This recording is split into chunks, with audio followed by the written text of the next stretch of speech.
सबका स्वागत है फैंटास्टिक स्टॉक मार्केट में। तो एग्ज़िट पोल के रिज़ल्ट आ चुके हैं और एग्ज़िट पोल ये साफ दर्शा रहा है कि भाई बीजेपी हरियाणा में हारने वाली है, ठीक है। और जम्मू कश्मीर में भी बीजेपी का कोई ख़ास दिख नहीं रहा है कि भाई वो जीतेगी। हंग असेंबली टाइप दिख रहा है, ठीक है। और मार्केट भी आप लोग देखें तो फ्राइडे का जो सेशन था उस दिन भाई शुरुआत में तो ऊपर निकल गई थी, लेकिन फिर सेकंड हाफ में जो सेलिंग आई है बहुत ख़तरनाक सेलिंग आई है। एफआईआईज लगातार सेल करते जा रहे हैं। और साथ में मुझे ये भी लगता है कि भाई शायद किसी इनसाइडर को पता होगा कि भाई एग्ज़िट पोल में क्या होने वाला है, तो भी जो सेलिंग है वो थोड़ी ज़्यादा इंटेंस हो गई थी, ठीक है। अच्छी खासी ज़बरदस्त सेलिंग आई है फ्राइडे के दिन। एकदम हम लोग डे लो पे क्लोज हुए हैं। आप लोग देखें तो भाई बिल्कुल ही ऐसा दिख रहा है कि भाई यहाँ तो प्रलय ही चल रही है। और ये चीज़ मैंने आपको पहले ही बताई थी, ठीक है। आपको पहले ही बताई थी कि भाई सितंबर एंड में हम लोग सेलिंग देखेंगे। मैं ये ज़रूर मानता हूँ कि मैं थोड़ा सा जल्दी आप लोगों से बोलने लगा था। मैं यहाँ पे ही बोलने लगा था, इसी जोन में आपको बोलने लगा था कि भाई अब सेलिंग आ सकती है। और ऐसी ही सेलिंग के बारे में मैंने आप लोगों से बात करी थी कि ज़बरदस्त सेलिंग आने वाली है। अब ये देखो भाई बिल्कुल एग्जैक्ट बता पाना तो मुश्किल था, और इसी वजह से मैंने आपसे बोला था कि भाई मैं दिसंबर के पुट ऑप्शन बाय कर रहा हूँ। मैं कोई अक्टूबर नवंबर इन सब के पुट ऑप्शन बाय नहीं कर रहा हूँ, सितंबर के नहीं बाय कर रहा हूँ, दिसंबर के बाय कर रहा हूँ। क्योंकि भाई सेलिंग आएगी तो ज़बरदस्त आएगी, ठीक है। और अगर ये समझ लो कि सितंबर एंड में नहीं आई सेलिंग तो अक्टूबर के फर्स्ट वीक में ही आप लोगों को ज़बरदस्त सेलिंग देखने को मिल जाएगी। तो देखो हुआ क्या कि सेलिंग तो आपका सितंबर एंड से ही शुरू हो गई, जो 30 सितंबर था उस दिन से ही शुरू हो गई, लेकिन मंथली एक्सपायरी ख़त्म हो चुकी थी। तो इन लोगों ने क्या किया कि भाई मंथली एक्सपायरी में तो मार्केट को ऊपर ही रख दिया, लेकिन फिर जो अक्टूबर मंथ की जो सीरीज स्टार्ट हुई उसके पहले दिन से मार्केट में फॉल शुरू हो गया, पहले दिन से, ठीक है। इसी वजह से मैं आपसे बोलता हूँ कि अगर आप कोई भी व्यू बनाते हैं ना कि भाई मार्केट ऊपर जा सकती है, मार्केट नीचे जा सकती है, और बड़ा व्यू बना रहे हैं, तो आप लोग ये हफ्ते के महीने के ऑप्शनों में मत ट्रेड किया करो। कम से कम आप लोग 2-3 महीने का होराइज़न लिया करो, तभी आप लोग बढ़िया पैसा कमा सकते हैं। अब आप देखें दिसंबर के जो पुट ऑप्शन है, ठीक है, चाहे वो 25,000 का हो, 24,000 का हो, ठीक है, या ये बैंक निफ्टी का 55,000 का पुट ऑप्शन हो, देख रहे हो आप कि क्या भयंकर तरीके से तेज़ी आई है कुछ ही दिन में, क्या भयंकर तरीके से तेज़ी आई है, ठीक है, इन पुट ऑप्शन में। आप ये निफ्टी का 24,000 देखिए, तो इसमें भी देख सकते हैं आप क्या भयंकर तरीके से तेज़ी आई है। और अभी भी ऐसा लग रहा है कि और ऊपर जा सकता है, अपर बोलिंजर बैंड तक टच कर सकता है, ठीक है। तो यही बात है कि आप अगर थोड़ा भी अपने पास टाइम रखेंगे ना तो आप पैसा कमा लेंगे इस मार्केट में। मगर क्या है कि ज़्यादातर लोगों को लालच इतना ज़्यादा होता है कि भाई नहीं अगले हफ्ते में गिरेगी मार्केट, नहीं अगले 10 दिन में गिरेगी, इसी महीने गिरेगी, तो उस वजह से वो लोग जो है नुकसान में आ जाते हैं, क्योंकि वो ऑप्शन उनका डिके हो जाता है, फिर वो होल्ड कर नहीं पाते और फिर वो बस देखते ही रह जाते हैं भाई मार्केट तो गिर गई, ठीक है। चलो अब छोड़ो, कोई बात नहीं। लेकिन देखो अब जो एग्ज़िट पोल है वो तो दिखा रहा है कि भाई बीजेपी की कुछ खास स्ट्रेंथ नहीं आ रही है, ठीक है। बीजेपी जो है अपनी स्ट्रेंथ लूज़ करती जा रही है, तो उसका देखो थोड़ा तो नेगेटिव इम्पैक्ट रहेगा।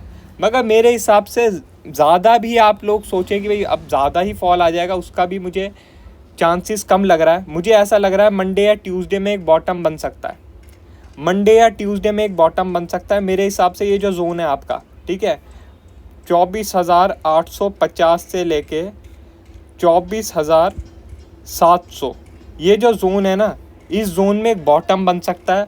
और हम वापस से ये जो 20 मूविंग एवरेज है ना, ठीक है, 25,350, ठीक है, ये टेस्ट कर सकते हैं, ठीक है। यहाँ पे एक डिप आ सकती है मेरे हिसाब से, ये इस जोन में एक डिप आ सकती है, और फिर हम वापस से इस जोन तक आएंगे। 20 मूविंग एवरेज 25,350 तक आ सकते हैं। उसके बाद फिर हम लोग देखेंगे क्या करना है क्या नहीं करना। लेकिन मैं अब आपको बता दूं, अब सेलिंग में कोई खास रिस्क टू रिवॉर्ड रेशो रहा नहीं है। अब इस जोन में सेलिंग करने का फ़ायदा नहीं है। अब इस जोन में अगर मार्केट मिलती है तो बाय द डिप का प्लान हम कर सकते हैं। न्यूज़ को भूल जाओ, क्या न्यूज़ आ रही है क्या नहीं आ रही है। अगर ये समझ लो ईरान इजराइल का जो कॉन्फ्लिक्ट है वो काफ़ी ज़्यादा बढ़ जाता है, इजराइल अटैक कर देता है ईरान पे, या ईरान वापस से इजराइल पे अटैक कर देता है, तब तो भाई क्या ये सपोर्ट, क्या नीचे का कोई सपोर्ट, तब तो कुछ नहीं सपोर्ट है, ठीक है, तब तो ये जाता जाएगा जाता जाएगा। लेकिन अगर इजराइल ईरान का जो कॉन्फ्लिक्ट है वो कुछ खास एस्केलेट नहीं करता है, ठीक है, तब मैं आपको बता देता हूँ कि 24,850 से लेके 24,700 का जो जोन मैंने आपको बताया, इस जोन में 100% सपोर्ट मिलेगा, 100% सपोर्ट मिलेगा, और वापस से हम लोग फिर 25,350 का लेवल देख सकते हैं, वो भी कुछ ही दिन में। अभी क्या ट्रेडिंग बहुत बढ़िया होने वाली है, मैं आपको बता दूं, अभी ट्रेडिंग बहुत बढ़िया होने वाली है। यही दिन होते हैं ट्रेडिंग करने के, आपको सच बताऊं, यही दिन होते हैं ट्रेडिंग करने के। इन दिनों ही आपको मूव मिलते हैं, और जब मूव मिलते हैं तभी आपका पैसा बनता है, ठीक है। तो आपको बढ़िया मोमेंटम मिलने वाला है, बढ़िया ट्रेडिंग अपॉर्चुनिटी मिलने वाली है। तो मेरे हिसाब से आप अक्टूबर को बिल्कुल भी मिस मत करना। अक्टूबर मंथ आप लोगों के लिए बहुत बढ़िया होने वाला है, चाहे बायर हो चाहे सेलर हो। थोड़ा बहुत तो देखो वॉलेटिलिटी रहती है, परेशानी आती है, लेकिन आप थोड़ा भी अगर अपना दिमाग लगाएंगे तो अक्टूबर मंथ में काफ़ी अच्छा पैसा कमा लेंगे, ठीक है। तो मेरा तो सिंपल एक ही गेम प्लान रहेगा कि भाई मुझे अगर कोई डिप मिलती है तो मैं ज़रूर बाय द डिप का प्लान बनाऊंगा इस जोन में 24,850 से लेकर 24,700 के, ठीक है। अगर कोई गैप अप हो जाता है, कोई गैप अप हो जाता है, जैसे कि गिफ्ट निफ्टी भी दिखा रही है कि थोड़ा बहुत गैप अप हो सकता है, तो गैप अप को चेज़ मत करना है। मैं आपको बता दूं, गैप अप को चेज़ मत करना, डिप का वेट करना, डिप मिले तभी बाय के बारे में सोचना, उससे पहले नहीं। क्योंकि भाई आपके एफआईआई अच्छे खासे सेलिंग में हैं, एफआईआईज अच्छे खासे सेलिंग में है। इतना बड़ा जो फॉल आया इसमें बहुत लोग ट्रैप हैं, तो वो लोग निकलने की सोचेंगे। तो आप लोग ज़बरदस्ती अगर गैप अप को चेस करने जाएंगे तो आप फंस सकते हैं। डिप पे आप लोग अगर आप बाय करेंगे तो उसका आपको चांस अच्छा मिल सकता है प्रॉफिट कमाने का, लेकिन ज़बरदस्ती का आप जो है चीज़ों को कैच करने निकलेंगे, ठीक है, ज़बरदस्ती का लोगों के पीछे भागेंगे, तब फिर आप फंस सकते हैं, ठीक है। तो मैंने आपको सिंपल अपना गेम प्लान बता दिया है। अगर कोई अच्छा खासा डिप मिलता है 24,850 से लेके 24,700 के जोन में, तो ज़रूर मैं बाय करना पसंद करूँगा 25,350 के टारगेट के लिए। लेकिन उससे पहले ज़्यादा कुछ नहीं, उससे पहले अपना छोटा मोटा अगर कोई ट्रेड करना होगा स्कैल्पिंग टाइप का तो वही बनेगा, और कुछ है नहीं। सेलिंग में मैं इंटरेस्टेड नहीं रहूँगा इस जोन में, ठीक है। अब ज़रा बैंक निफ्टी की बात कर लेते हैं।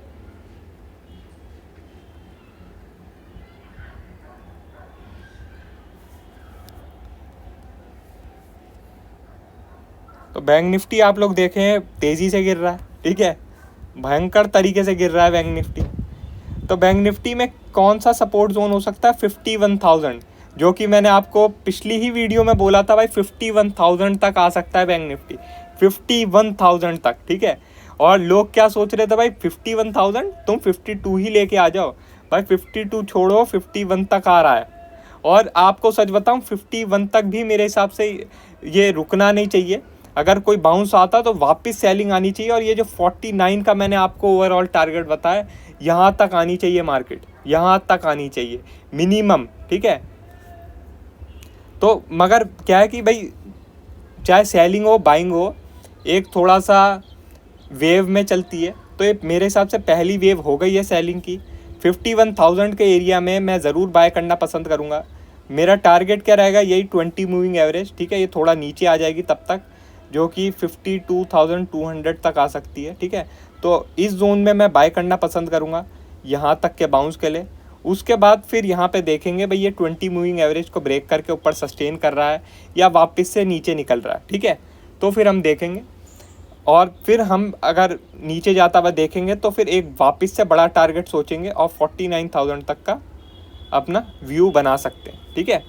लेकिन इस सब चीज़ों के हम बाद में सोचेंगे, ठीक है। ये सब चीज़ें हम लोग आपको बाद में बताएंगे। अभी के लिए जो प्रेजेंट में दिख रहा है वो मैंने आपको बता दिया कि भाई ये जो 51,000 का एरिया है यहाँ पे मिलता है तो बाय करना पसंद करेंगे 52,200 के टारगेट के लिए, ठीक है। बाकी इस चीज़ का ज़रूर ध्यान रखना कि भाई ईरान इजराइल का अगर कॉन्फ्लिक्ट बढ़ गया तो कोई भी सपोर्ट नहीं है, 51 हो, 49 हो, 40 हो, कोई सपोर्ट नहीं है, समझ जाओ, ठीक है भाई। अगर वॉर की सिचुएशन आ जाती है तो कुछ भी सपोर्ट नहीं होता, मगर अगर चीज़ें थोड़ी स्टेबल रहती हैं तो मेरे हिसाब से ज़रूर 51,000 के एरिया में सपोर्ट मिलना चाहिए, ठीक है। बाकी इंडिया विक्स की बात करें तो भाई इंडिया विक्स में राइज देखने को मिल रहा है, लेकिन मेरे हिसाब से मंडे ट्यूसडे में थोड़ा सा हल्का होना चाहिए इंडिया विक्स। रीज़न क्या है, आप लोग देखें यूएस में भी इंडिया विक्स मतलब इंडिया विक्स तो नहीं है वहाँ पे, उनका जो है S&P 500 का वॉलेटिलिटी इंडेक्स जो है वो 6% से गिरा है, ठीक है। तो मेरे हिसाब से इंडिया में भी जो इंडिया विक्स है वो थोड़ा सा हल्का होना चाहिए और मार्केट को थोड़ा सा रिलीफ मिलेगा, ठीक है। मेरे हिसाब से मंडे या ट्यूसडे में ही एक बॉटम बन सकता है और फिर हम लोग थोड़ा राइज देखेंगे मार्केट में, ठीक है। बाकी और कोई भी अपडेट होगी मैं आपको टेलीग्राम में बता दूंगा। वीडियो अच्छी लगी हो तो लाइक कर देना और चैनल पर नए हो तो सब्सक्राइब कर देना। आज के लिए बस इतना ही, थैंक यू।